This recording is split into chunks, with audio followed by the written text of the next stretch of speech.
Welcome back to Life's a Garden. Was supposed to have a guest on this week, but unfortunately something came up. We had to cancel. So I'm pulling an audible, and we're just going to do another solo episode. Which is fine, because I got plenty of stuff to talk about. We'll just reschedule that one for next week. And I got a few guests coming up, so the next couple episodes will probably be guest episodes anyway. But it's kind of the nice thing about doing solo episodes and guest episodes. If something goes awry, it's no issue for me to just sit here in front of the camera by myself and just pump out a solo episode. So, you get the pleasure of staring at my ugly mug this week and listening to me rant for an hour. So, let's crack open a cold one. Let's get into it.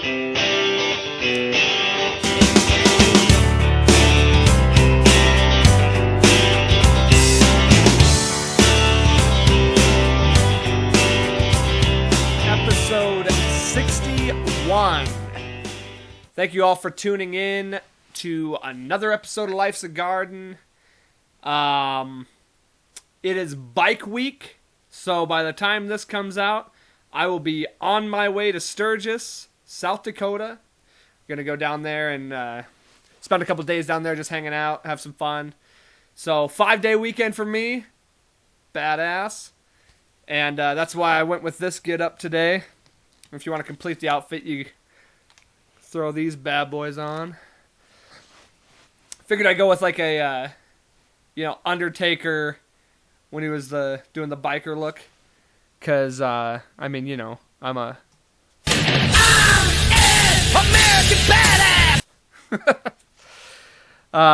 Undertaker, American badass.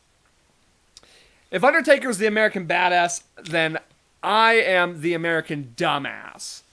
So, we'll just leave it at that. I am American dumbass! So I got a few things I want to start off with. Just a few little notes. First off, last week, the episode got uploaded, taken down, uploaded, taken down. YouTube had an issue with the clips I was watching for some fucking reason. They stated in the little claim they sent me that it had something to do with kids doing risky behavior or something like that. So I guess some of the clips included kids doing some dangerous activities. And so I went back through, I edited it, deleted all that stuff out, whatever I thought was deemed as risky behavior, took the video down again. So I just cut out all the clips. You can listen to the audio version of last week and all of that stayed in, but it doesn't really matter when you can't see the clips. So, I guess if I ever do clips again, which probably won't be for a while since that was such a fucking headache, I'll have to curate them and kind of make them okay with whatever YouTube's guidelines are. Now, here's the kicker, okay? Here's where I'm confused. So maybe somebody can explain this to me. My video got taken down due to this, whatever content that they deemed bad for public consumption. Where did I watch these videos, you might ask? Well, YouTube, of course. So somehow I was able to watch these videos from YouTube, yet I'm not allowed to watch. My video can't have this content on it, even though the video I watched had that content on it from YouTube. Explain that to me. Help me to help you. Help me to help you. What? So, YouTube, figure it out. Because your system makes no fucking sense. So that was annoying. And so I just cut the whole thing out. And it wasn't a copyright thing, trust me. I thought about that too. It wasn't a copyright thing because I credited all the sources and they would have said copyright claim, like, whatever. they would have. I don't know. So, hey YouTube, if you're listening to this one, because I'm probably on your list now, go fuck yourselves. Figure it out. And if you take me down for that, then I don't know. then you'll find me on Spotify, which I'm already there anyway. Go subscribe to the YouTube, by the way. Go subscribe to the YouTube, the Spotify, Apple Podcasts, wherever you get your podcasts. I should say that more often. But go like, share, subscribe, do all the stuff. It really helps out the podcast. Also, I do want to mention, I haven't brought this up yet, which I feel like I should have by now. But I'm actually part of the Rhode Island Broadcasting. It's called Rhode Island Broadcasting. And which is crazy. It seems so weird, like just a dude from Montana, and I'm part of the Rhode Island Broadcasting Network. But they contacted me because I'm part of like a podcasting page on Facebook where I help post some of my podcasts, and yeah, they saw one of the episodes, I guess, and hit me up. And so what they do is they just replay these episodes on a different day to another audience, and it just helps grow it helps grow my audience. It's a help me to help you, help me, you know. And so I just want to give a shout out to them, the Rhode Island Broadcasting. Go check them out. They help promote a bunch of other podcasts. I was actually watching a few of the episodes, the Wrestling Den that's on there, because I am American Badass. No, because I am a wrestling fan. So, I've actually enjoyed listening to that. So, they just opened the door for a lot of other podcasts, and they do their own thing. They do some sports talk, which is cool because I'm a big sports fan, even though they're Patriots fans, and I'm definitely not. But it's all good. So yeah, go check them out. Go like their page. You can see a lot of other cool podcasts out there, and just give them the support because they support me. So I figured I'd give them a shout out. I have yet to do that. I've been a part of that for about a month now, maybe a little longer. So yeah, I thought I'd give them a little shout out. And then yeah, so it's just really cool that I get to be a part of that, and that it just helps grow my audience. And yeah, it's just a cool thing that they did that for me, and that they're helping me out in that way. So figured I'd give them a shout out. Thanks, guys. I know you're listening. I know you're watching. Also, okay, yeah, so here's some other stuff I want to talk about. UFC. I went and watched the UFC fights last night.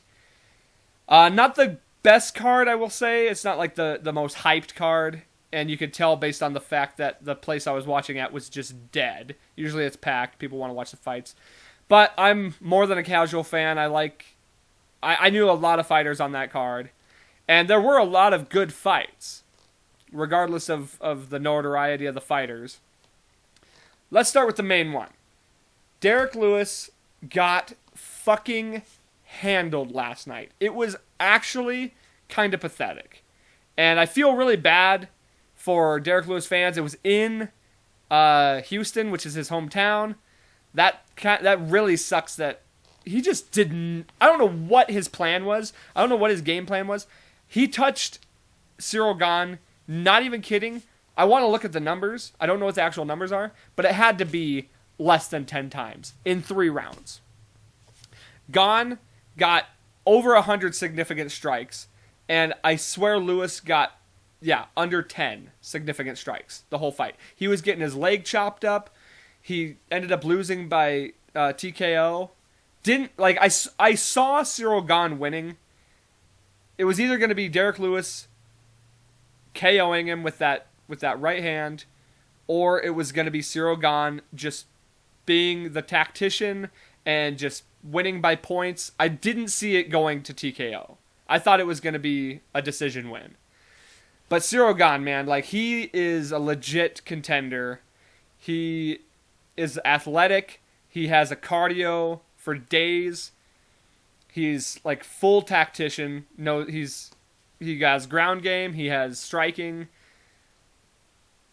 And it's going to be a great fight between him and Francis Ngannou because Ngannou's not much of a tactician, but he's a better striker, I think, as far as like technically. He's a better technical striker than Derek Lewis. Lewis has that knockout power, but guess what? So does Francis Ngannou. And Ngannou's definitely been working on his wrestling. Him and Cyril Gane were teammates in France. So that'll be interesting to see that. That'll be a fun dynamic. Big title fights down the pipeline in the heavyweight division. Jose Aldo fucking looked phenomenal last night. The dude's a legend. He ran the flyweight or the featherweight division forever. Longest reigning featherweight champion of all time. Moves down to bantamweight. He's been fighting bantamweight for a couple years now. And the guy looks solid. I mean, very rarely do fighters go down in a weight class. Usually they'll go up, especially as their age. Because sometimes fighters, they'll realize they're at too heavy of a weight and they'll switch it up early. But as you get older, it's very hard to cut that weight and to keep that physique that you're at. You see a lot of guys that go from from featherweight to lightweight. God, getting them all fucked up today. Or to lightweight to welterweight. And so it's just very hard for guys to go down in weight, especially at that age. Aldo has made it look seamless. Like, he looks great. Pedro Munoz is no joke. He's a great fighter. And I had that 30-27. I had it 30-27 all across the board. And I think the judges did too. Aldo just looked phenomenal. He hasn't missed a step. He's still the legend he's always been. So that was a great one to see. Vicente Luque choked out Michael Chiesa. Didn't see that coming, even though I know Vicente Luque is a great submission artist. So it was cool to see that. I love Michael Chiesa. I'm a huge Michael Chiesa fan. But Luque, man, he's got to be up there for next in line to get a title shot after Covington. Who else is it going to be? I mean, you could do Leon Edwards versus Vicente Luque. That would be a good one. And then see whoever wins that gets the title shot. I could see that. That would make a lot of sense to me. So, we'll see what happens. But it was a good fight. And then Tisha Torres won, beat Angela Hill. That was a decent fight. There was a couple good ones on the undercard. So, had a good time watching those. That was basically my only thing I wanted to do this weekend since I'm going out of town for Sturgis. That's going to be a fucking wild party. So, I didn't want to go too hard this weekend. Took Friday night off. Saturday just went and watched the fights. That's it. And then I'm just chilling today. Just doing the podcast. And then we'll head out to Sturgis tomorrow. I'll talk more about that in a second. There's a few other things I want to get to, though. NFL Hall of Fame. That happened this weekend. They did the 2020 Hall of Fame class, and then this year's class, 2021. I need to go back and listen to some of the speeches, but it's just cool to see all those guys getting inducted, as always. Like, I enjoy watching the Hall of Fame stuff, all the speeches. But it also means, guess what?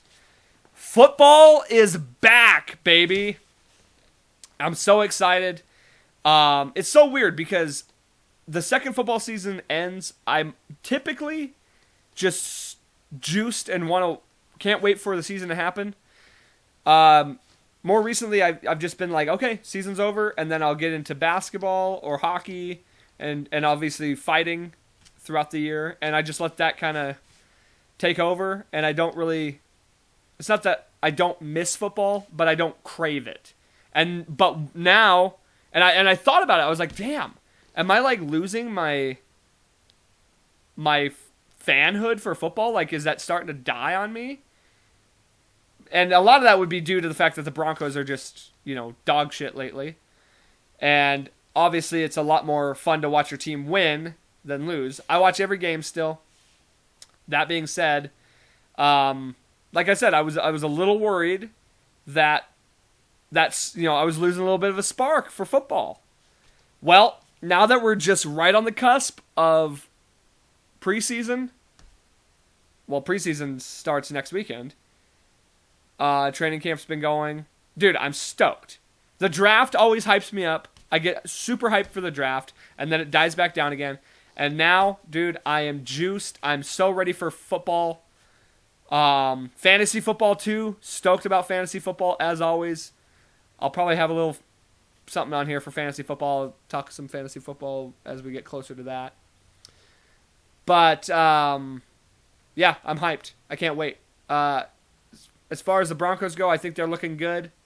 The only concern being quarterback. So we'll see what happens there. The Aaron Rodgers thing fell through. I figured that was going to happen. I knew Aaron Rodgers was going to go back to the Packers. Sounds like it might be his last year, though. So we'll see what happens there. I'm not expecting him to come to Denver necessarily.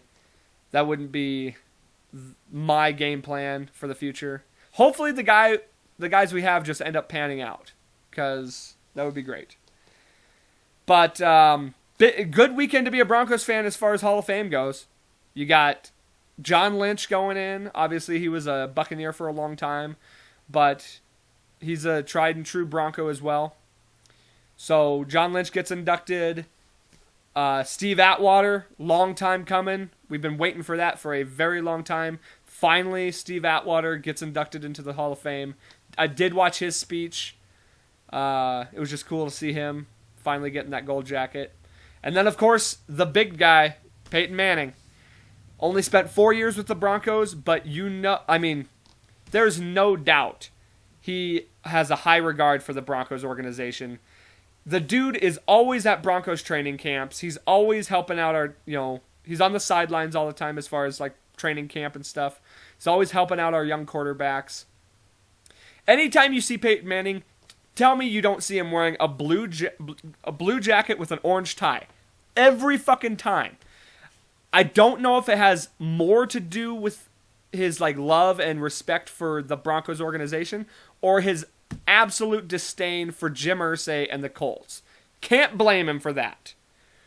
The Colts organization is a goddamn dumpster fire, and it only gets heightened by the fact that Carson Wentz is injured already, out 5 to 12 weeks. But the entire time they had Peyton Manning, they didn't do shit for him as far... He had a good O-line for most of his career, actually, which was nice. But he either never had a defense... Actually, he fucking never had a defense. In fact, the best defense they had his entire time was the year they won the Super Bowl. And they were just never able to give him the weapons he needed to succeed. Obviously, they had great wide receivers, Marvin Harrison, Reggie Wayne. They had great running backs for most of the time. But there was they never gave him something. And obviously the O-line kind of fell apart there at the end, and that's why he got hurt. And then they went ahead and fucked up Andrew Luck's career too. So, because Luck never had an O-line, and he got jacked up. Peyton comes to Denver. We fucking throw the book at everything. We had one of the best defenses in the history of the NFL. Every bit of top 5 defense. And then 1 year, the greatest offense of all time. Statistically, the greatest offense of all time. Broke fucking every record in the book. So you can tell Peyton definitely has a love for the Broncos. He'll obviously retire and go into the Hall of Fame as a Colt and a Bronco. So even though he spent... And here's another thing. 4 years with the Broncos, Peyton spent. Went to as many Super Bowls as he did with the Colts and won as many. So what does that tell you? It's not necessarily like a hype on the Broncos. And that was at the end of his career, let's remember. It's not necessarily like a huge hype on the Broncos as much as it's a huge fucking just negative to the Colts organization. You had one of the greatest quarterbacks of all time in his prime, and you weren't able to succeed with him. Then you go and get, and it's one thing to say, okay, the competition was rough at the time. You had the Steelers, you had the Patriots, Steelers, Patriots. Those were very tough rivalries, and those were great teams that also won Super Bowls. The Patriots were still fucking amazing, and so were the Steelers when Peyton came to Denver. So, what's the excuse? And it's all backed up by the fact that the Colts ruined Andrew Luck's career. The Colts organization is fucking dog shit. And I'd go as far as, it's crazy to say because, they were obviously so good for so long, had everything to do with Peyton. Had nothing to do with that front office.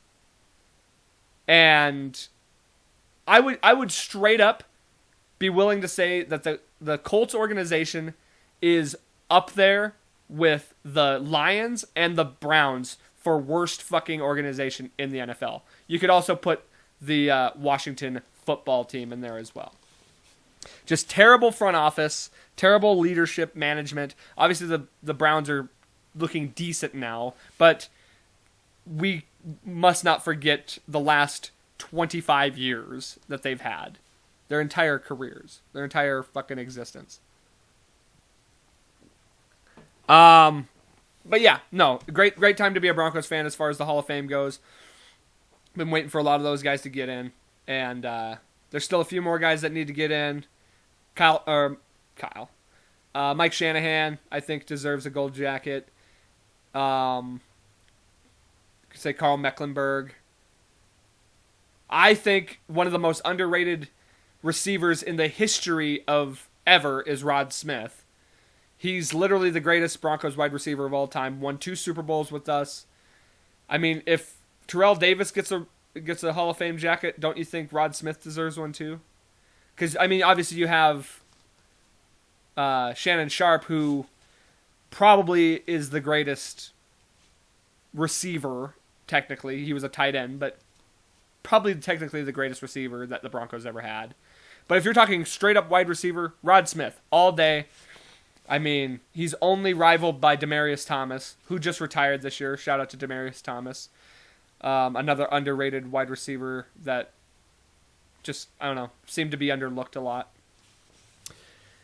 But yeah, so, I don't know, just a little football talk. I'm getting stoked. I'm very excited for football season to start.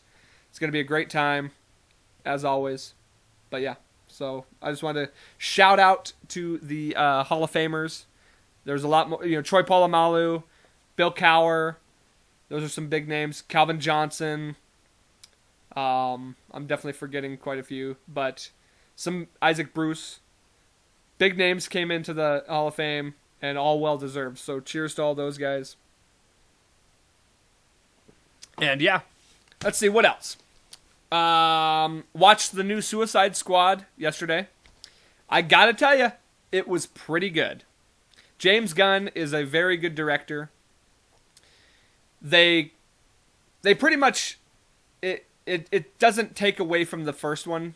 Like, it's still part of that story, that timeline and all that. Like, it's not like it's a reboot. You know what I mean? Even though it's called The Suicide Squad, which is, why wouldn't they just call it, Suicide Squad 2? But you can tell it's kind of a reboot in a sense, because like the only characters that return are Harley Quinn, Flag. I can't remember the Lieutenant Flag or whatever. Is it Rick Flag? Yeah, whatever. He's in it. Boomerang's in it for Captain Boomerang's in it for like a hot second, and then. I can't remember the gal's name who's like running the whole organization. But, I thought it was really good. It was funny. It was entertaining. I thought it was way better than the first one. Sorry to anybody who was a fan of the first one. It missed the mark. The first one did. And this one does not. It's a good movie. So, and what's great about this one is it's kind of like a Deadpool-y type, where it's making fun of itself, and like it knows it's not necessarily to be taken serious. It's more meant to, be entertaining. So it's very Deadpool-y, is how I would describe it. Unlike the first one, where the first one, there was all the... Like, it was trying to be serious, but you couldn't take it serious, kind of a thing. And they tried to get way too serious with that one. And that's not what that should have been. Like, it should be like a Guardians of the Galaxy, Deadpool. It's serious enough, but it's definitely just not taking itself serious. You know what I mean? There's those moments, but for the most part, it doesn't take itself serious. Idris Elba, by the way, phenomenal actor. He can play any role. He can fucking play an action guy. He can play a comedian type character. Like, he has great comic relief. Just a solid performance by everybody in that. Yeah. So go check it out. I will say, let me say this. So Disney Plus, I don't know if I mentioned this. The way Disney Plus runs their shit as far as the premiere access stuff versus HBO Max, they need to take some notes. Because, so HBO Max, everything that is, Warner Brothers or, that falls under the HBO Max umbrella, which I believe is just Warner Brothers. Anything that comes out to the theaters or is a new release, Wonder Woman, Mortal Kombat, Space Jam, Suicide Squad, is directly available to you if you're a HBO Max customer. You pay, it's $15 a month, which is a little more than, the average subscription, except for, Netflix. I think Netflix is up there now, too. But well worth it for the whole thing. And you get that access. I mean, you're paying for it. Now, here's the thing with, as far as Disney Plus goes. Disney Plus premiere access for, Black Widow, any of those, live-action Disney movies that come out on there, you have to pay an extra $30 to have it available on the streaming platform. Now, your options are you can pay $30 for access to that movie that just came out, already on the platform that you're paying for. Now, I understand the idea behind, paying for this new product that's out. I get it. $30? A little steep. That's more than what you pay for a movie. Or you can go to the theater and spend $15, spend half the price, and see it there. Which I've mentioned before, I'm not a fan of the theater anymore. I don't like it. So, either make Disney Plus more and give you the movies for free, or charge less. I'd easily pay $10 for premium access to see Black Widow. I haven't seen it yet.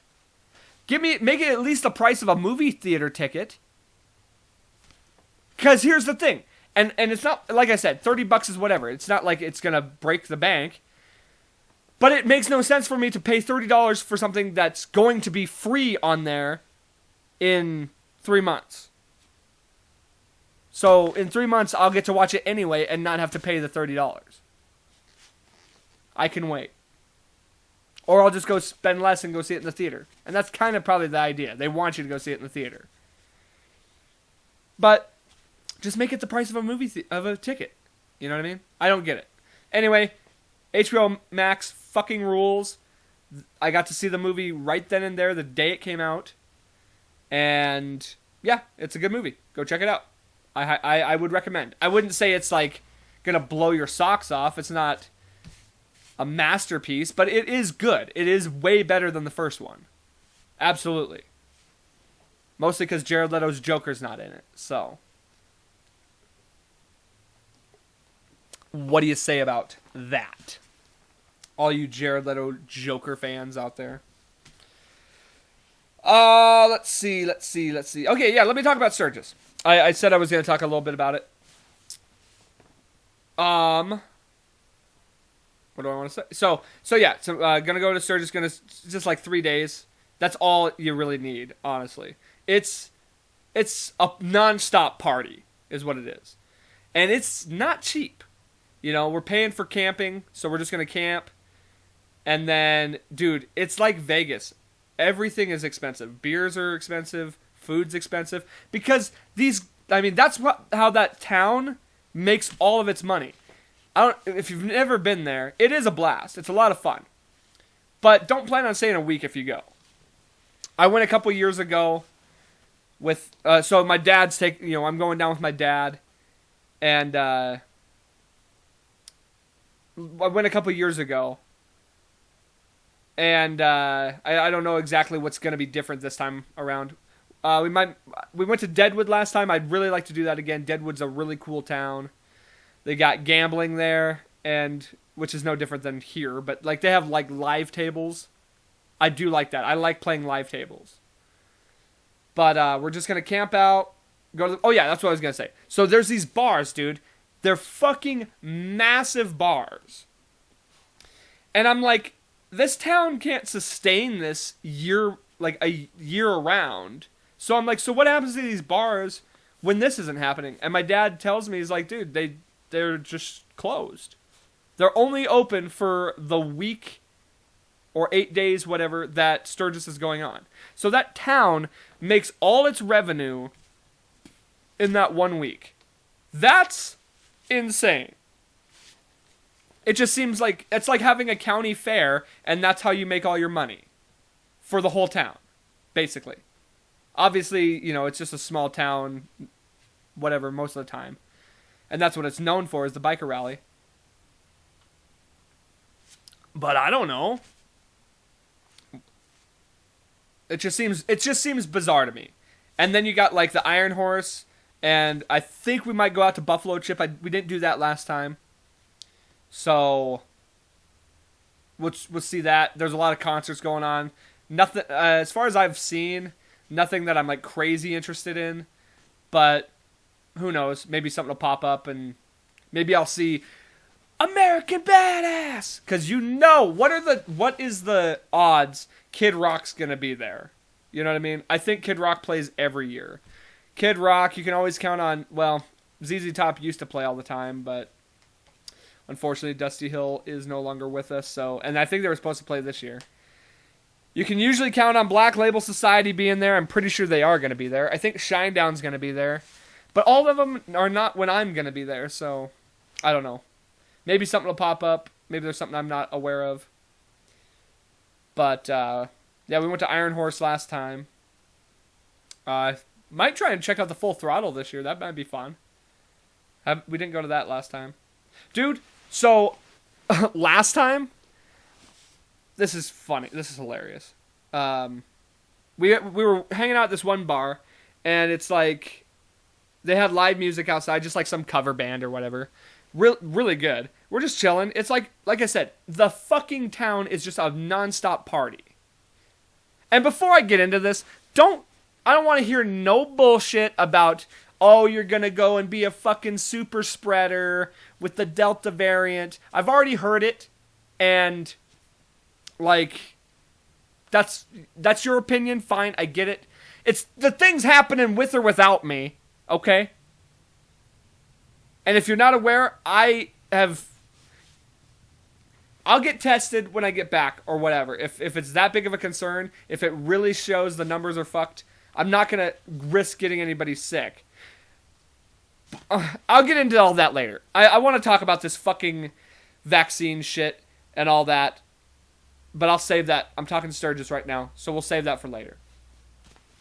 But anyway, we're at this bar, watching this band, and upstairs in this bar is a strip club. So my father says to me, "Oh, come on up, I'll get a dance for you, blah, blah, blah." Now, most fathers, well, they'll take their kid to, Disneyland, or maybe to a ball game, or maybe to, something of that nature. That's the typical father. Not my dad. My dad, he takes me to Sturgis and buys me a lap dance at a strip club. So, there's your, not, if you haven't already been able to tell based on prior episodes, that's my father in a nutshell. Am I complaining? Absolutely not. But, so here's the thing. This Sturgis, you have people who are basically already naked outside, and it's no different in the strip club. So for some reason, I don't know if it's Sturgis law or if it's just South Dakota state law, you're not allowed to have full nude. In fact, you're not allowed to have they have to use the little pasties on their nipples. And I'm like, well, this isn't a strip club. This is happening outside. Why are we paying for this? And it was so funny. So my dad buys me this dance. She's giving me the dance or whatever, and it's honestly like decently uncomfortable. I'm kind of just like, yeah, this isn't really doing it for me. And she goes, "Did you want to do another? Did you want like another song? Do you want me to dance for another song?" And I just look at her and go, "Nah, I'm good." And that was awkward. She goes, "Oh, okay," as if like I was insulting her, which I probably was, but I mean, got that for free outside, walking down the street. So it was not what I expected, but I thought that was funny. Interesting that Sturgis would like not allow topless even. Technically they're topless, but it's not a strip club. That's not, you know what I mean? So yeah. But yeah, it'll be a fun time. I think I might. I have a bike. Don't know how to ride it, so I'm not riding the bike. I'm driving my truck down there.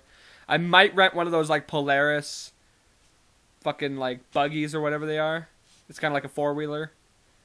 If it's not too expensive, I might get one of those and just drive that around because it's so much easier than driving a vehicle around. It's so hard to get around there unless you have a bike. So, yeah. I wanted to do the solo episode next week so I could tell you all the shenanigans that happened there, but we'll save that for another time. It'll make for good stuff to talk about. So yeah, that'll be good. By the way, does anybody out there remember that cartoon? I don't remember. Was it called Biker Mice?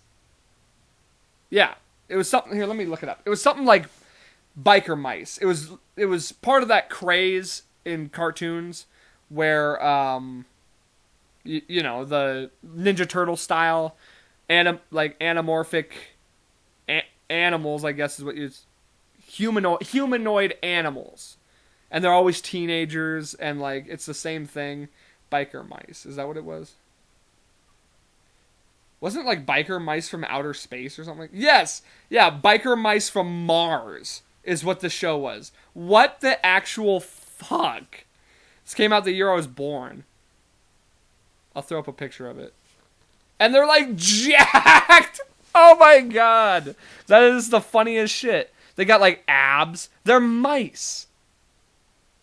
Biker Mice from Mars. And they got little antennas because they're aliens. But they're just like these jacked mice. And they're bikers. Like, what concept is this? This is hilarious. I never watched this show, by the way, but I do remember it being a thing. Biker Mice from Mars. Wow. That's going to be me this weekend. I'm going to be the fucking... I should get a Biker Mice shirt. That'd be hilarious. But yeah, so, the other shows like that were obviously the Teenage Mutant Ninja Turtles. That was the one that kind of brought all that to light. It proved that was a successful genre of cartoon. So then you get the Street Sharks, which I was a huge fan of as a kid. I don't know if anybody remembers Street Sharks. There was like Street Sharks, fucking, what was the one with the dinosaurs? Extreme Dinosaurs. And then you had SWAT Cats, one of my favorite shows of all time. I specifically remember always like having this like thing of donut holes, the glazed donut holes on, Saturday, Sunday, whatever, and just sitting there eating these donut holes and watching SWAT Cats. I think it only ran for like 2 seasons, but I just remember loving the shit out of that show.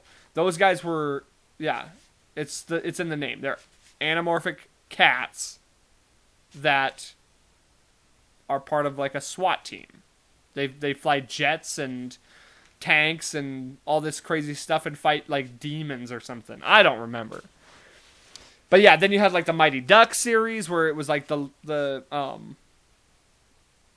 animated one where they were actual ducks. Yeah. What else? There was one more in there that came to my mind. That was kind of like that. Street Sharks, dinosaurs. I don't remember. Maybe that was it. SWAT Cats. There's another one. I can't remember what it is. Then the mice, the fucking biker mice from Mars. But yeah, it was just funny because, I loved Street Sharks. Never saw the freaking biker mice, though. It was just funny that was like a craze. And Ninja Turtles was the only one that was still successful. It never didn't become successful. What a weird thing that like that was so popular. And everyone was just like, well, what animal can we make now? The Street Sharks were just like 4 brothers that were teenagers. I don't remember the dinosaur one. I had toys of them. And I remember like kind of watching it, but I don't remember.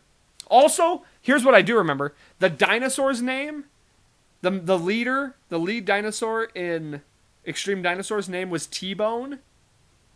And the lead shark in Street Sharks was also named T-Bone. What more 90s thing is there than anamorphic creatures and their name is T-Bone? Like,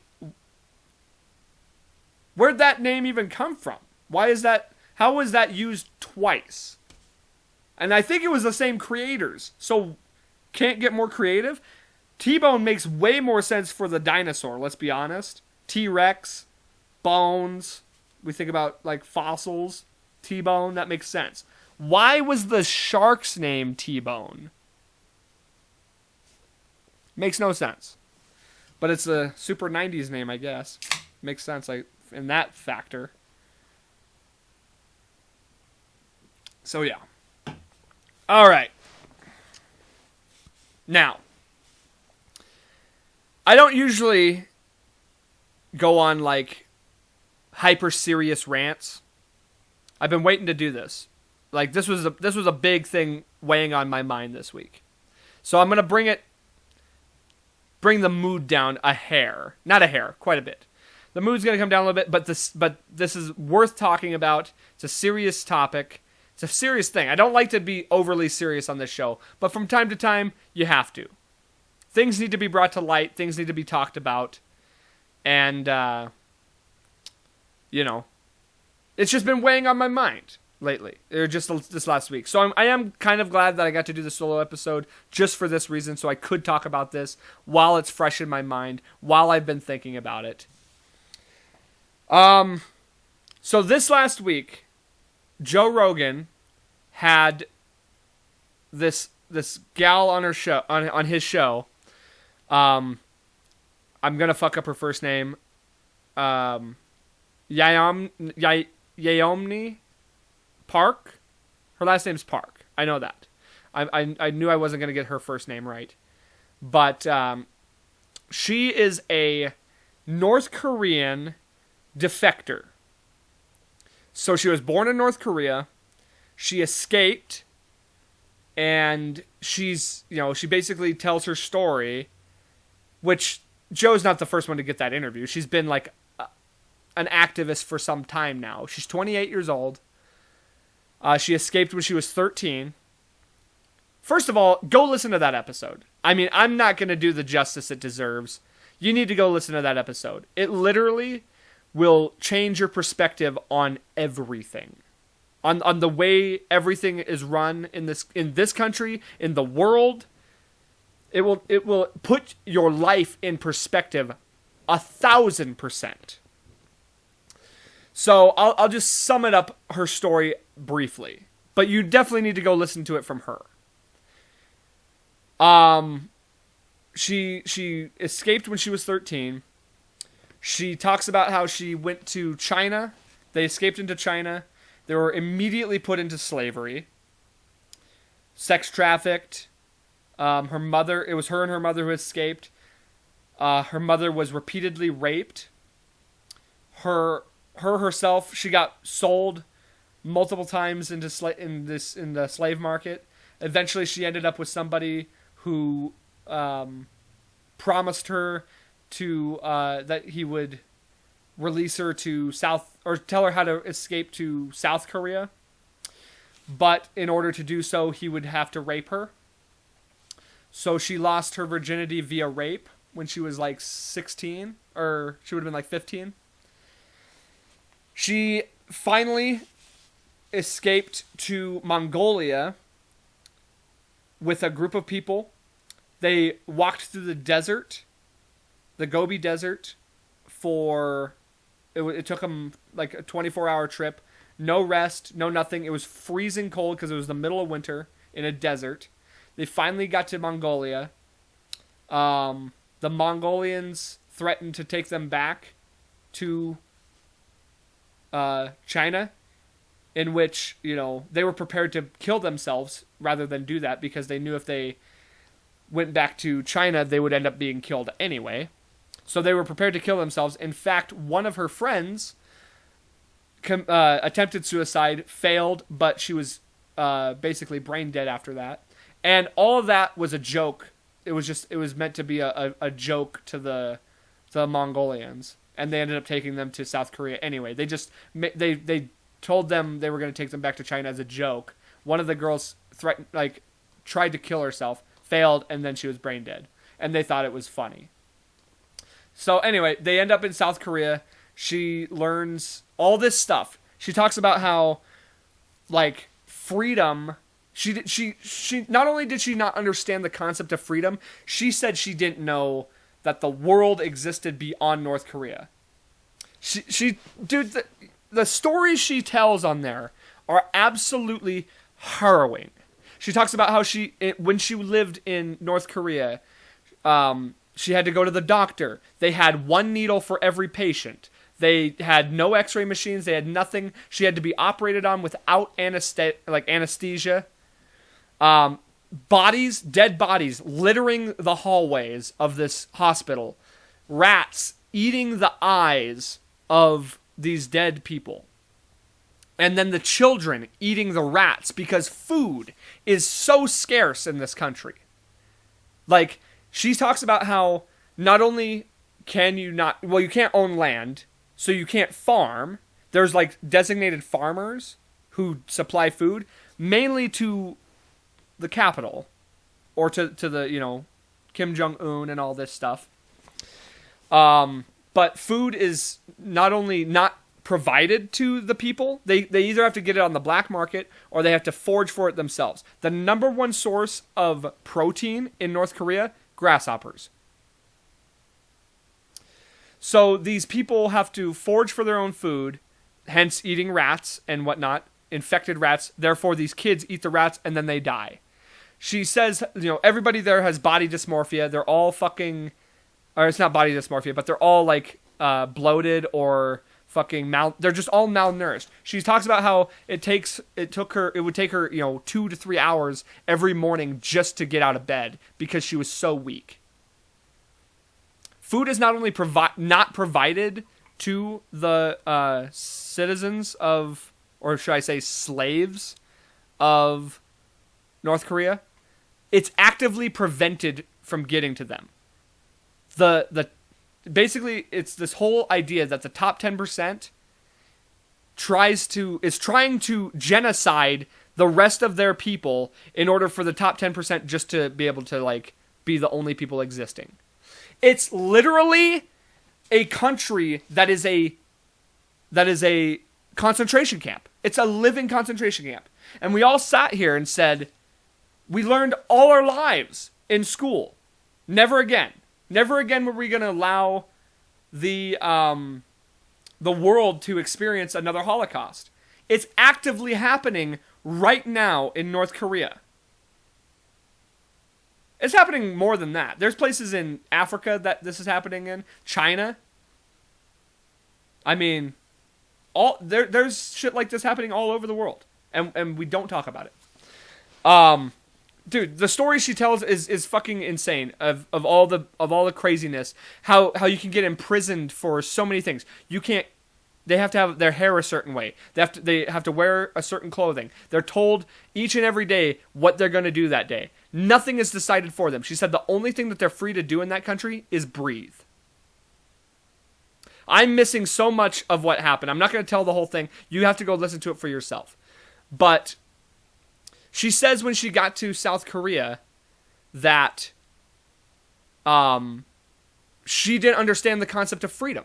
She said the idea of thinking for herself and like having her own thoughts was exhausting to her because everything every day was already pre-decided for them. They had no like freedom. She said she never understood the word love. She didn't know. She had to relearn everything. She said when she was like 18 or whenever she was, whenever she got to South Korea, she had to like learn as a first grader because she knew nothing. She knew no geography. They don't teach them anything outside of North Korea. She had to learn all of this stuff. And here's the thing I want to say. By the way, then eventually she came to America, obviously. She went to university in New York. And she talks about how basically universities are telling her, like every class that she attended in university would tell her how horrible America was. And how like systemically racist it is, and how like, everything is made to be against you and all this stuff. When she just came from a country that literally is like that. So she couldn't even, she had no concept of why, this amazingly free country was so concerned about their lack of freedom. She came from a country that was like that. Now here's the thing. First thing I want to say is, we don't talk, like, you may or may not have heard of her. You may or may not have heard of her story. But guess what? Nobody's talking about it.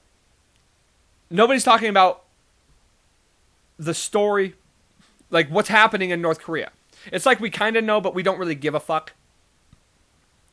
And it's not so much that, like, I'm so, I basically try and stay out of, like, other countries' affairs. But when we sit here and say, never again will we allow humanity to fall into such disarray like that. That is literally, it goes against every fucking human rights aspect that this world holds dear to them. But guess what? The UN that decides what is and what isn't an attack on a human right or a human, what do you call it? Basically what's just against humanity. Are Russia, China, and all of, those are the big name, these guys are the ones deciding a lot of this. Now here's the thing. Here's where this really fucking disgusts me. The reason we don't do a goddamn thing about it, the reason we don't just march into North Korea and like say, enough's enough, you're not doing this to your people. For one, they have nukes. That's kind of an issue. How the fuck did we allow that to happen, first of all? Well, Iran, these Middle Eastern countries and China, they definitely were part of that. We won't speak out against it, and we won't do anything about it because they're linked with China. And you would think, oh, well, that's gonna, that's all there to prevent war. partially, but mostly it's to prevent. It's because it has more to do with money, and it has more to do with people doing business in those countries. You see, we're made to think that everything is, red and blue.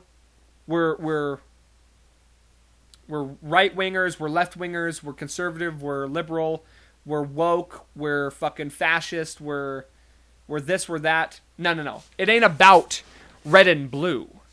It's about green. It all comes down to money. It's all about greed. So we won't do anything about it. We won't go in there because it would involve us having to basically go against China, and we won't do that. And the funny thing about it is, put your politics aside. This has nothing to do with politics. This is fact. This is the way it is. This is not me siding with any specific political party. I'm not affiliated with any political party. I am an independent. I've stated that multiple times on this podcast.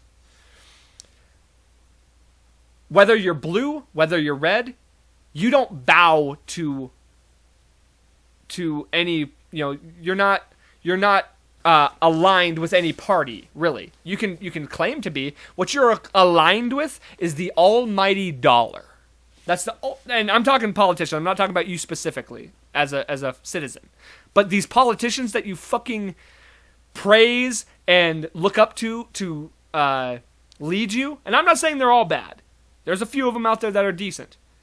But they all side with the almighty dollar. And that is the people who are representing you.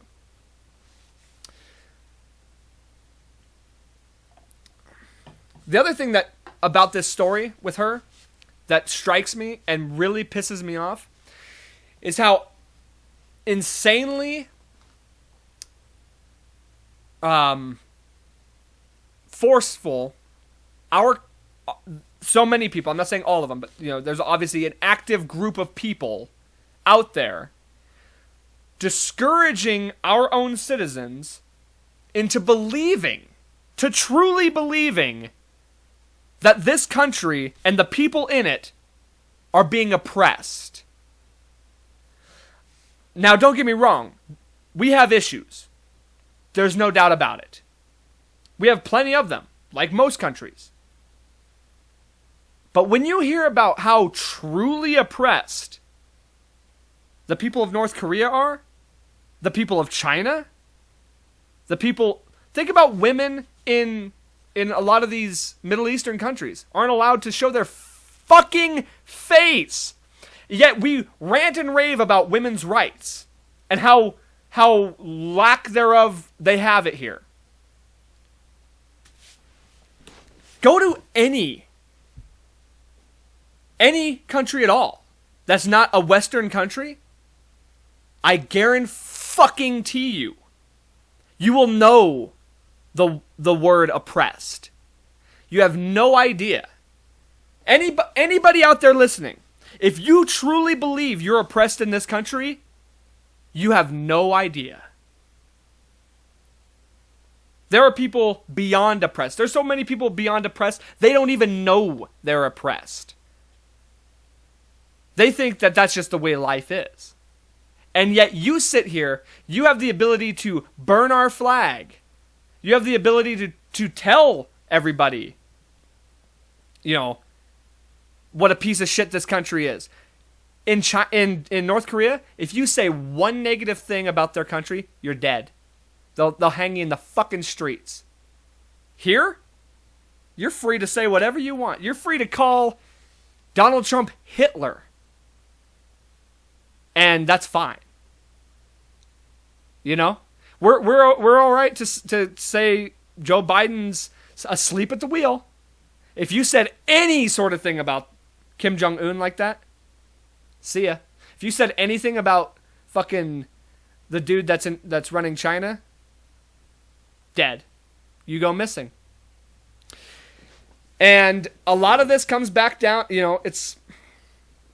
we're being taught in the school system, in these universities and whatnot, and through social media, that we're this oppressed people.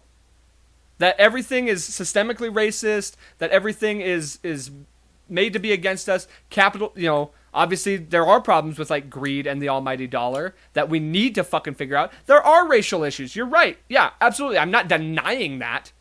But if you think for 1 second that this isn't the greatest country on earth, even with all the problems it has,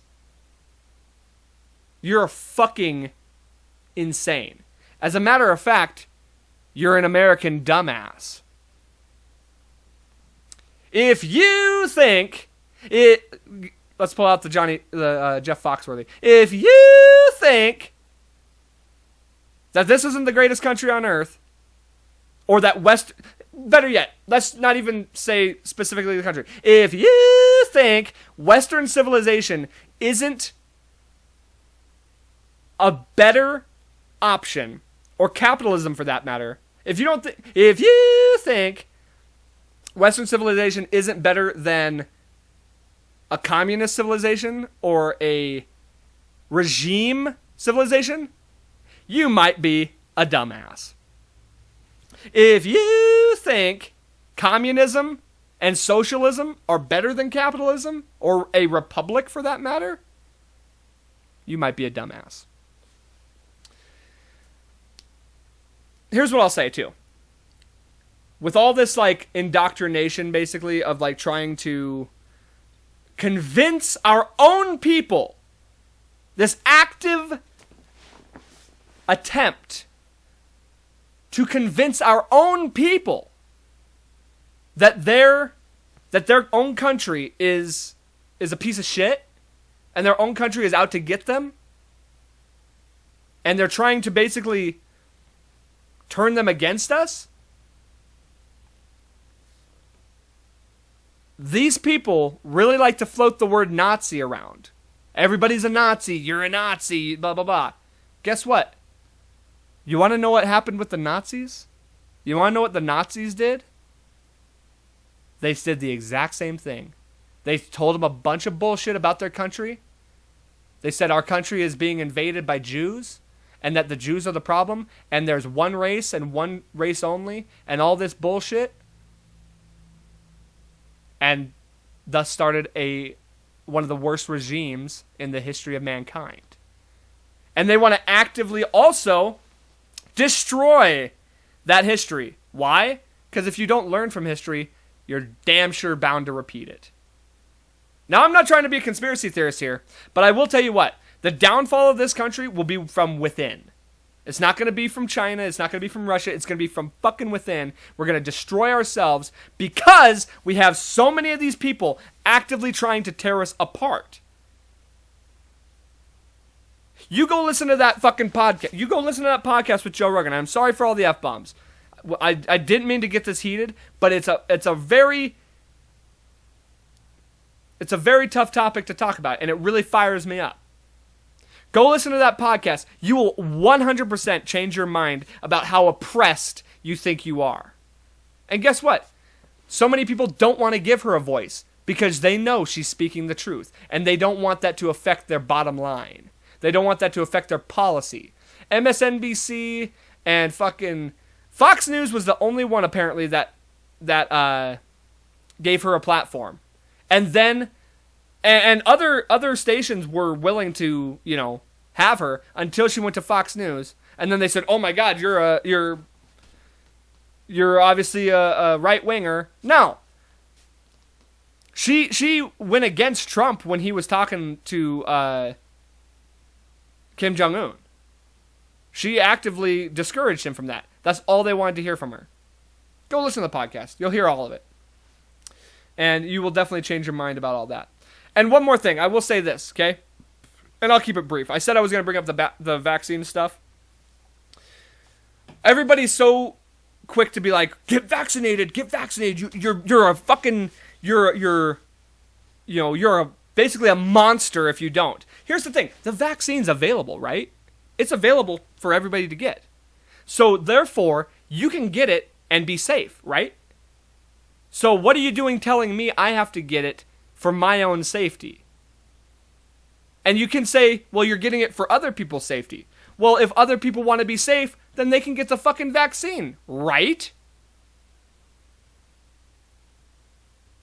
Everybody who doesn't get the vaccine is just taking their own risk. It's like anybody who doesn't wear a seatbelt. They're putting yeah, it's a risk. Sure.